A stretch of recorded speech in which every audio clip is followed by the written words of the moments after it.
Right. So today our main objective is to dive into the basics of C++.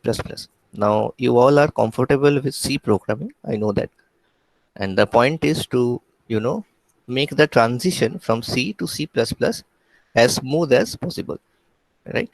So as we do with any language, we will simply go through the initial basics of C++, an introduction, if you will.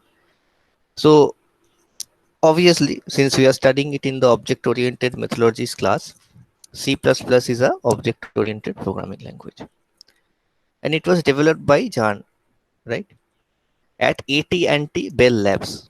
So you all have heard the name of this lab, I am sure, when you were studying initially about computer science. Anyway, so the point why this slide is interesting for us, because when Stroustrup developed this language, he called it C with classes. The idea for the name C++, it comes from the plus plus operator, which obviously stands for increment, right? So we can say that C++ is an incremented version of C. So it is a increment over C, right? And most of our knowledge in C, this is for our own understanding, most of our knowledge in C is applicable to C++. So whenever you're talking about iterative statements, you're talking about loops, you're talking about switch cases, you're talking about conditional statements, you're talking about operators, identifiers, most of it, is applicable to C++ with only change in syntax, and that too not in all cases. There are a few changes here and there in syntax. So after today's class, hopefully most of it will be clear for you. So a quick comparative study between C and C++, you will find that we have seen this, we have gone through this in the first lecture. That is, C is a structured or procedural programming language, and it follows a top-down approach. Whereas we saw that C++ or any object-oriented programming language, in essence, follows a bottom-up approach, right? So that is a simple, quick distinction between the two languages. So till now, nothing of much importance. Now, this is a phrase that is quite often used with C++. It is called a truly object-oriented programming language. Fine, because unlike many other languages which support object-oriented programming, C++ exhibits all the characteristics which make it, suitable for performing every task that object-oriented programming requires us to perform. So we have classes, inheritance, operator overloading, function overloading, etc. And all of these and many more such features, they enable the concepts of abstract data types, the concepts of inheriting properties from existing types, and the concepts of polymorphism, inheritance, encapsulation, and so on. Right. So now we'll come to some important concepts of C++. So how C++ actually works. So in essence, let me give you a shortcut. Let me give you a hint, not a shortcut. Let me give you a hint about what we are going to do. In any programming language, could you tell me what is the first program that we are told to write? Whatever be the programming language. Hello world. Yeah, it is Hello World. Very good. So in any given programming language, the first program that anybody tells us to write is Hello World. Now, I'm assuming that you people are not acquainted with C++. And in today's lecture, I will mainly try to make you acquainted with the whole language, right? So that in the very end of today's class, we can actually take a look at the Hello World program. Take a look at the program to print Hello World, and then we can easily understand what has happened in that code. Fine. Right. So let us start with the program features. So just like C, even in C++, the execution begins from the main function.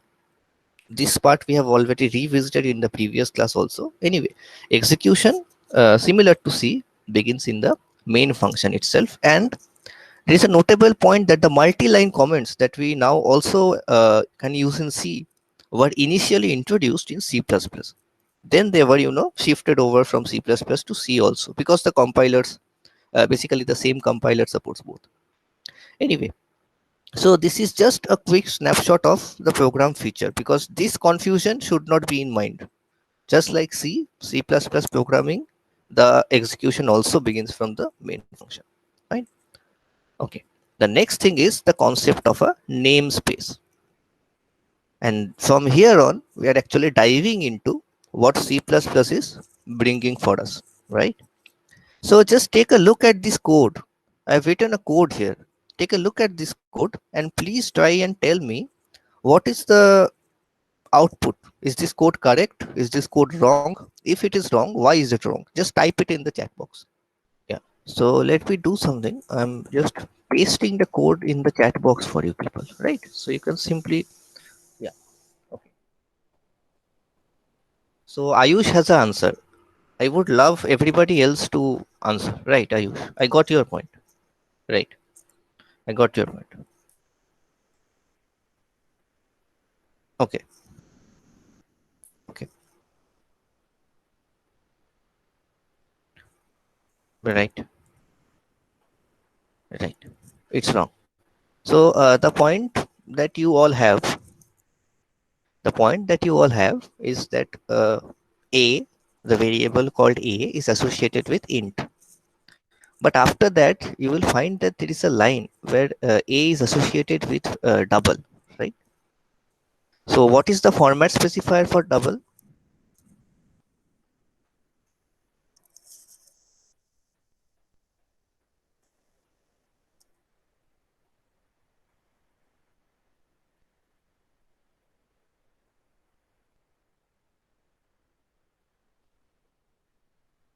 Okay.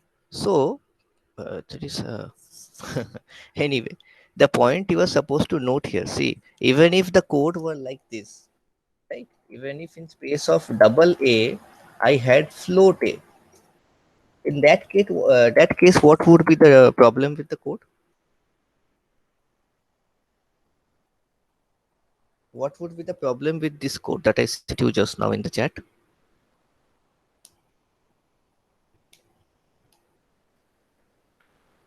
Right. So the same variable has been defined as two types, right? So the main problem is supposed to lie there. Okay, so the one last will be accepted. I mean, you are trying to say that float A will be accepted, right, Ayush? Right. Somebody else. I would love somebody else to answer. So you think that the last one will be accepted? That is what Ayush said. That the variable A has two declarations, one of integer type, one of float type. So the float type will be accepted. That is what you're saying. Right. Fine. So let us just take a look at what happens when we are, compiling this piece of code. So this is the piece of code that I showed you. And please note that again here, A is of integer type, and there is a second declaration or definition of A with type as double, right? So if we are compiling this piece of code, you will find that we have this following error. And the compiler says that in function main, the variable A has conflicting types. Please note this term, the variable A has conflicting types.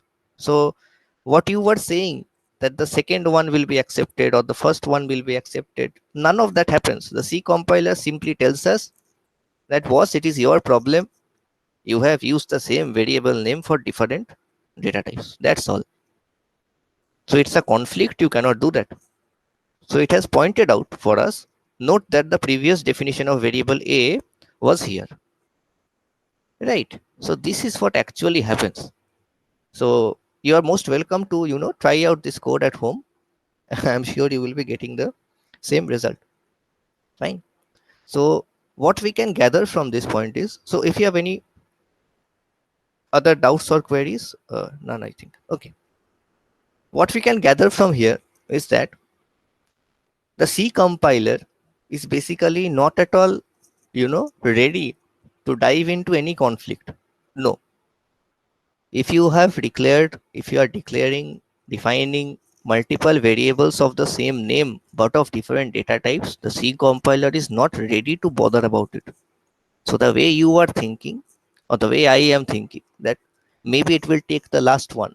I have int a, then I have float a. So maybe it will work with float a. No, it won't. Whenever it will see that there is a conflict, it will just say, I am not ready to do this. It is up to you. You resolve this first. Fine. So this is what this error actually tells us about the C compiler. So again, from the previous slide, if you see the heading, it's written as namespace. So actually, this problem in C compiler brings us to something called the concept of namespace. So the problem is that we cannot have variables, functions, etc. That is, we cannot have identifiers. I hope you know that these things are called the identifiers in any programming language, right? So we cannot have identifiers with the same name in the same scope, right? So we cannot have identifiers with the same name in the same scope. Now this point, the same scope, is very important. So again, I would love to go back to you. So just type in the chat box, what do you think a scope is? Do you understand what is a scope? Right, very good, Ayush. Same instance or function. Great. Any other answers? Okay. So if you do not have any other answers, then uh, this code that I sent you just now, that is the code we are actually seeing in the presentation. In this code, if you see, the variable a has two different definitions and it has the same scope, right? So both of these variables are defined inside the main function, isn't it? Both these variables, int a and double a, they are both defined inside the main function, and this pair of braces, they define the scope of the main function, right? So within the main function we have two variables. So if you know the concept of global variables, I hope you know the concept of global variables. So I could define a variable somewhere else, and in that case maybe this conflict could be, avoided. Anyway, so the point remains that we cannot have variables, functions, or any other identifiers with the same name in the same scope in C programming. So that is a problem. And for a solution, we have the concept of namespace in C++. So this is a very crucial improvement that we have in C++, right? So to avoid the conflicts between the identifiers of same name, we use namespaces. So what is a namespace? A namespace defines a scope for the identifiers, right? So irrespective of what function or what instance, as Ayush said, irrespective of where we have defined it, where we have defined the variable, we can actually, mention a scope for each of these identifiers. We can mention a scope for each of these variables explicitly. So that will help us to, avoid any conflict that is arising. Let me repeat, we can explicitly mention the scope of a variable, where it is supposed to belong to. It may so happen that I have multiple variables of the same name and even of the same type. And not only variables, I could have functions too. But I could very easily mention their scope, that is where they belong to. I can easily mention that. Fine. So this is possible by using the concept of namespace in C, C++, not in C. So how to define a namespace? You can see at the example towards the left, we have a namespace called A. So this is the name of the namespace. And within the namespace A, I can have int x, I can have void print x and something, something, something. And this is the, definition of the namespace. Similarly, I can have a namespace B, which can also have x with the same name and the same data type. Similarly, I can have void print x, right? So as you can see, in both of these namespaces, we have the same variable, we have the same function, and these function definitions may differ. But in C++, this sort of operation is valid. In C++, this sort of operation is valid. How is it valid? We are coming to that. So it is said that the scope of these identifiers, that is int x and void print text function, it extends from the point of definition that is within this namespace to the end of the namespace block, right? So these set of identifiers is valid only within namespace A. This set of identifiers is only valid within namespace B, right? So this helps us to avoid conflicts. But how? How do we get to use? How do we get to choose that the compiler will deal with which, which instance, which identifier? So it is as simple as this. We can write A, which is the name of the namespace. Then we will have this operator. And we can write printx, which is the function printx defined in A. So if we are trying to understand this statement as a whole, we can simply say that A is the namespace name. It is the name of the namespace.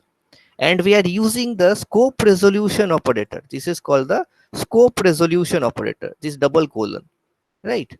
We are using it to access the printx function, which lies within namespace A.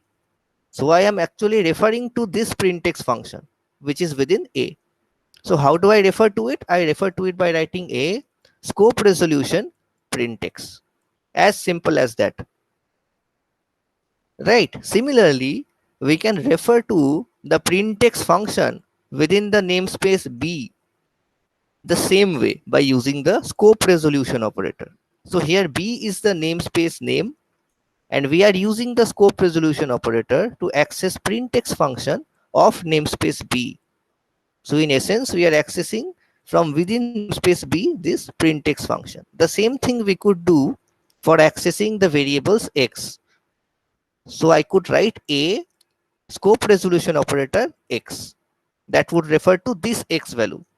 And if I wrote B scope resolution operator x, that would refer to the x value which is defined inside the namespace B. And mind it, all of these namespaces can be anywhere within the main program.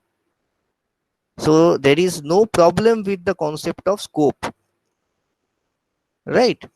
So we just need to make sure that we are using the proper namespace.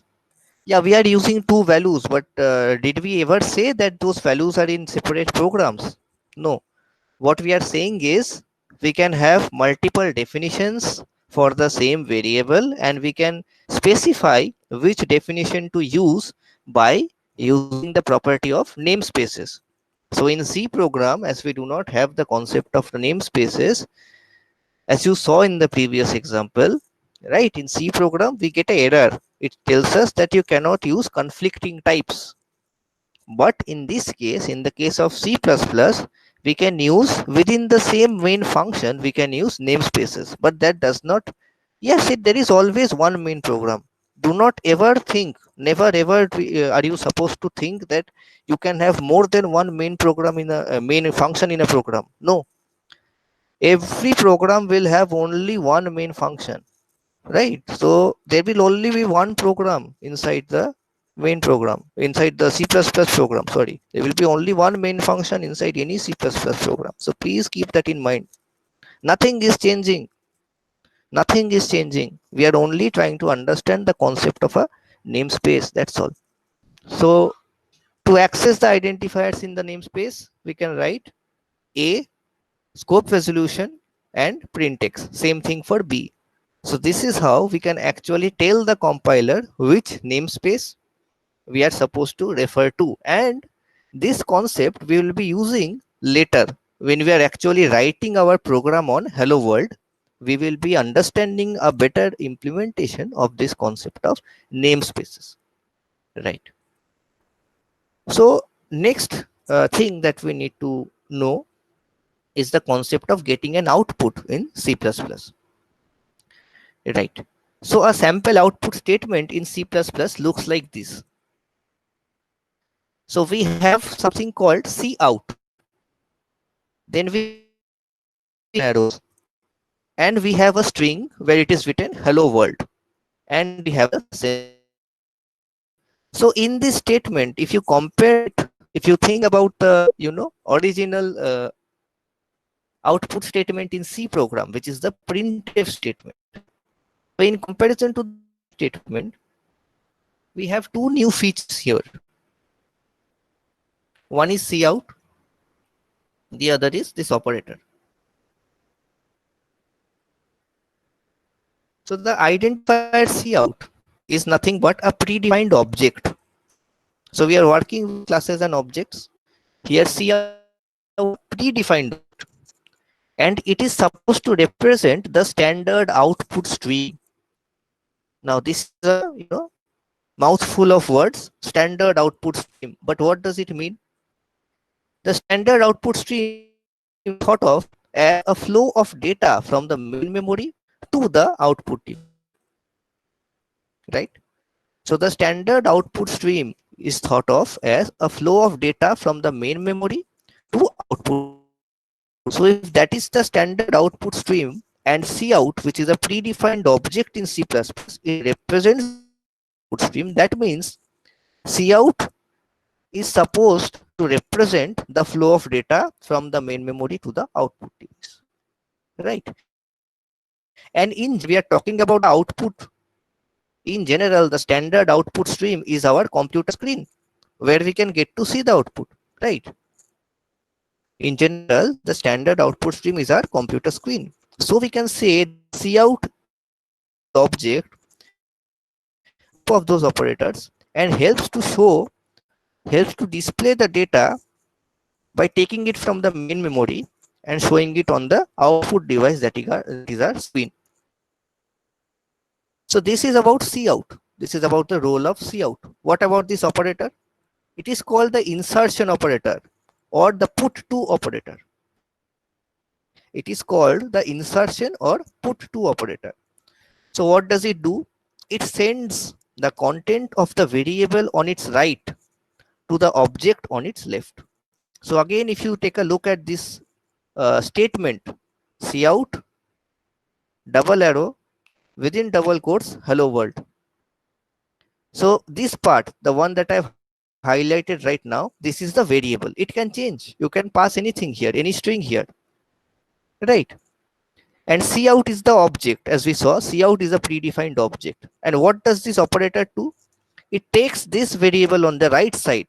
It takes this variable, which is pointed out on the right side, and sends it to the object on its left. And as we saw in the last slide, this object actually represents your standard output stream. That is, it represents your screen. So whatever you put on the right side will be displayed on your screen with the help of cout and this put to operator or the insertion operator. So this is how a normal output statement, right? This is how a normal output statement in C++ works. Now, in order to get a visual understanding, you can think of this. We have a screen, right? And somebody is wanting to print hello world, which is the variable in this case. So whatever I am wanting to print, that is inserted by this operator. Whatever variable I'm trying to print, that is inserted by this operator into the cout object. And this cout object actually represents my output screen. So whatever I am inserting using this operator, that will be displayed on the screen with the help of the cout object. So this is how I actually get an output in C++. Unlike what we had in C, where we used to call a printf function and pass the text or the variables as arguments to that function. Here the concept is a little bit different. Okay. Right. Similarly, we can come to the concept of a input in C++. So a sample input statement will look like this. Cin, two greater than signs, and then the variable name. Var1 is nothing but a variable name. And this is called cin. So this causes the program to wait for user input. Just like we had in scanf, we are trying to take a input from the user. So this statement will cause the program to wait for user input. And the number that is typed in, that will be placed in the variable var1. So whenever we are executing such statements, it will wait for user input. When we are typing in a value, that will be placed in variable var1, right? So again, in such statements, two new features are introduced. One is this cin, and the other is this set of symbols. This is nothing but another operator. So let us see how these work. So Cin is again a predefined object. Cin is again a predefined object, and it corresponds to the standard input stream. So if you can recollect, a few moments back we saw how Cout corresponds to the standard output stream. Cin, obviously you can see, right, it has the word C, the alphabet C, and in the previous case it was out. So obviously that's for the output stream. Here we have C, then followed by in. So that is for the input stream. So Cin corresponds to the standard input stream. And the standard input stream can be thought of as a flow of data from the input device to the main memory. Right? So the Cin actually corresponds to the flow of data from our input device to our main memory. And obviously the standard input stream or the standard input device in our case is a keyboard, because whenever we are giving the inputs we are actually typing in through the keyboard, right? So what does Scene do? Scene is nothing but a predefined object which helps us enable the flow of data from the input device, that is the keyboard, to the main memory, that is our program space. Fine. So this is the role of Cin. And then we come to this operator. This operator is called the extraction operator or get from operator. If you remember, on the contrary, the previous operator that we studied, it was called the insertion operator or put to operator. So in that case, we were putting a value, a user chosen value, we were putting that onto the output screen. And in this case, we are extracting or getting a value from the input screen in a variable, right? So its role is that it takes or it extracts a value from the keyboard input using the Cin object and assigns it to a variable on the right. So again we have put up this statement, and you can see that Cin on the left is the object, var1 on the right is the variable, and this is the extraction or get from operator. And what does this operator do? It is actually extracting the value that is entered by the user from the Cin object, and it is placing that value in this variable on the right, which is var1.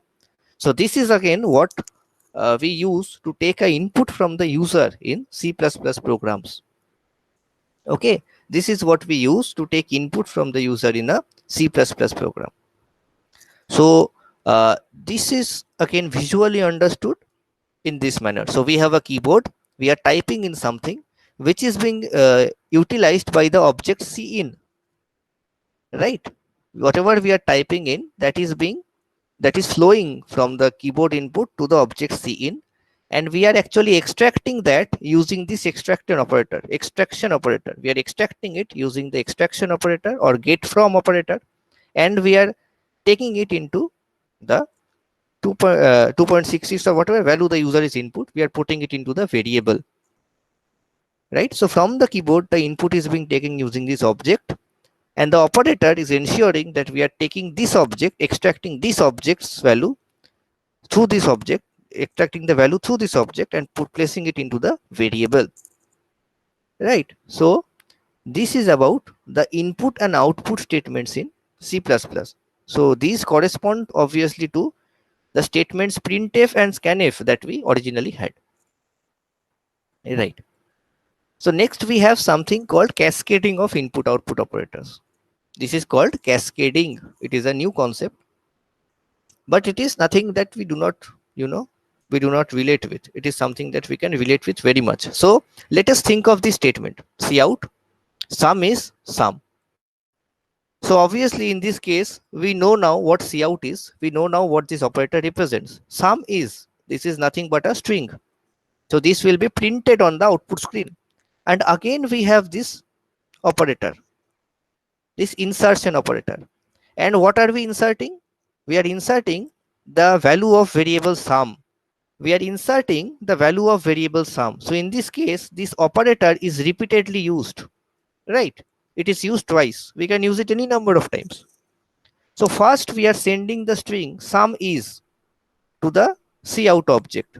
That means we are sending it to the output screen.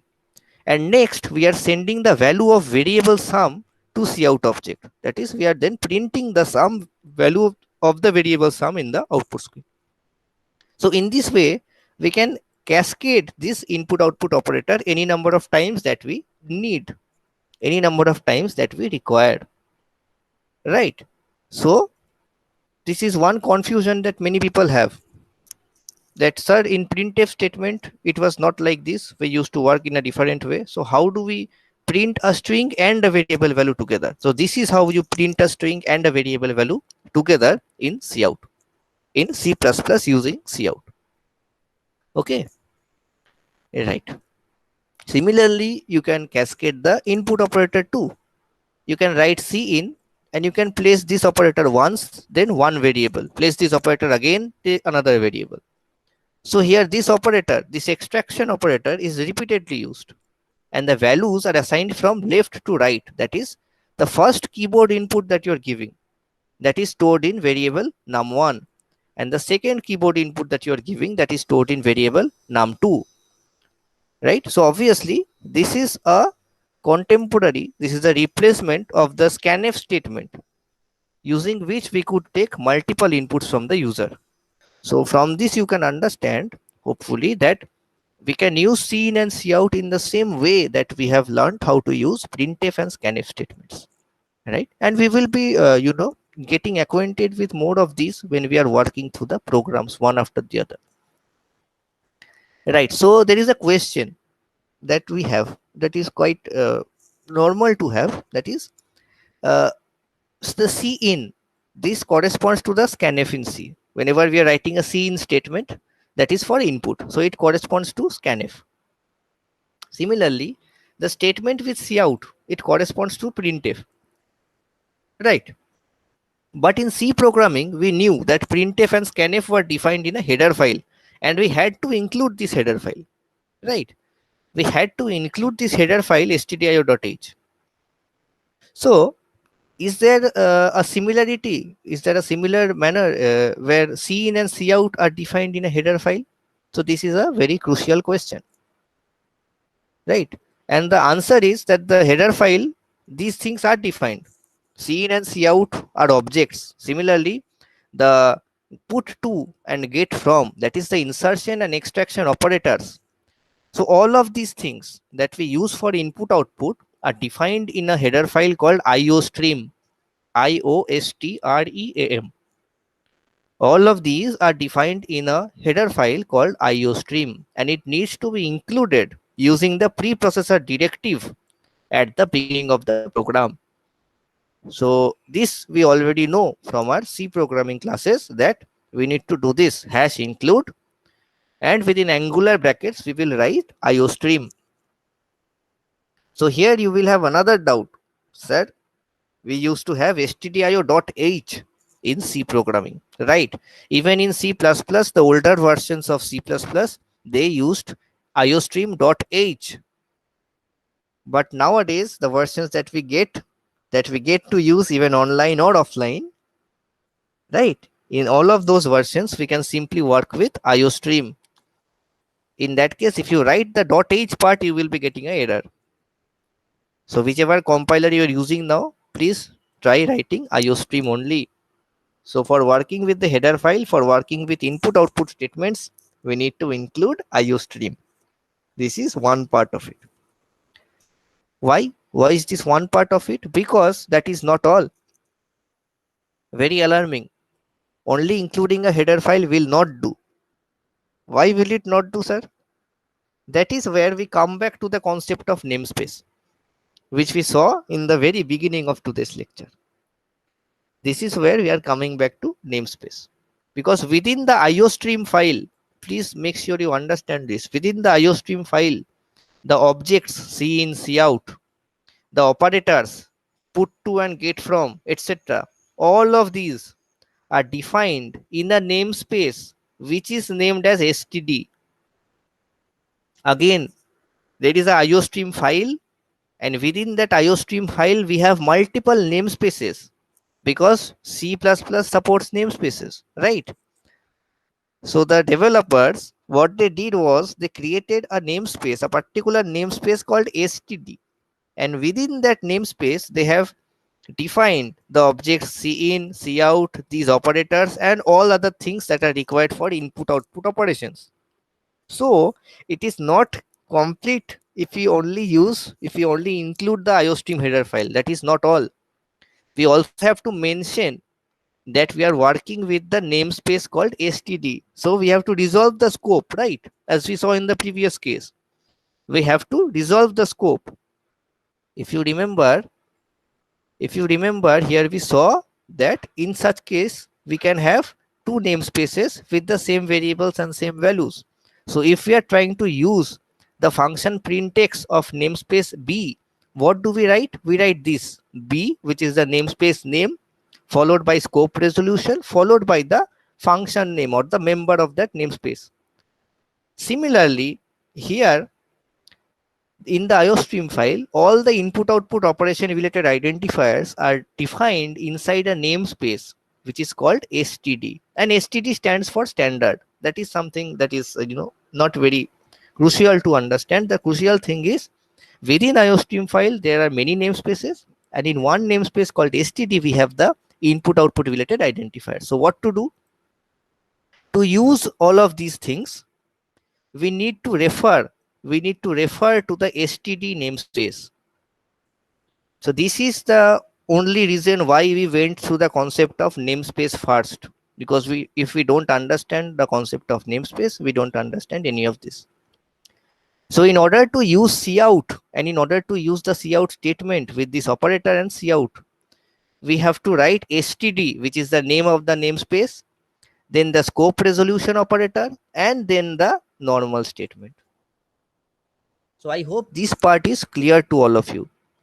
Let me just repeat myself. This cin, cout, these operators, all of these things are defined inside a namespace which is named as std. And this namespace is inside the header file IOStream. So only writing hash include IOStream is not enough. If we write only hash include IOStream, that won't work. Whenever we are trying to work with input output statements, we will have to write std, scope resolution, then cout, then this operator. We always have to resolve the scope because these cout statement, cin statement, all of these belong to this particular namespace. So this you have to keep in mind. Fine. So assuming that you are okay with this part, let us now move ahead and see another means, because this is very difficult to maintain and write every time that we are working with cin and cout. You may not want to do this every time. Whenever you are writing a cin statement, whenever you are writing a cout statement, it is very difficult to remember and write std under scope resolution operator. So is there any solution? Yes. Or we can tell the compiler to use the std namespace from the included IOStream file. So we can tell that to the compiler in the very beginning. So any program that we write, it generally begins with the two statements. Hash include IOStream. In this statement, we are telling the compiler to include the contents of the IOStream header file. Well and good. And just below that, we write another statement using namespace std. We write this statement using namespace std. So this basically denotes that we are telling the compiler to please use the namespace whose name is std. Please use the namespace whose name is std from the IOStream file. So here using and namespace, these are treated as keywords in C++. Right, these are treated as keywords in C++, and obviously std is the name of the namespace which contained cin, cout, and all other input output related identifiers. So in the very beginning, we are telling the program that include IOStream, which is the header file, and from within that header file, please note that we are using the namespace which is called std. So after this, we do not need to write std scope resolution a, std scope resolution cin. We do not need to do that. We can simply write cin and cout. Right. So if that concept is clear, assuming that concept is clear, this is how our first program will look. So in the very beginning, we have hash include IOStream. So we are telling the compiler, please include the contents of the IOStream header file. Then we are telling the compiler using namespace std. Please note that we will be using the namespace which is called std. The remaining part is same, int main with its pair of braces. So this is the scope of the main function. And at the end of the main function, we are supposed to have a return 0 because main has a return type int. The only new thing here within the main function is the statement cout hello world. And obviously now we also know that what will happen here, this value will be passed on, will be put to, will be inserted into the cout object, which in turn corresponds to our output screen. So basically whatever we write here on the right side of this operator, whatever we write on the right side of this operator, that will be displayed on the output screen. So our output will be obviously hello world. So this is the output. Fine. So this is all about the C++ programming basics that we need to learn today. So we will continue from this in the next lecture.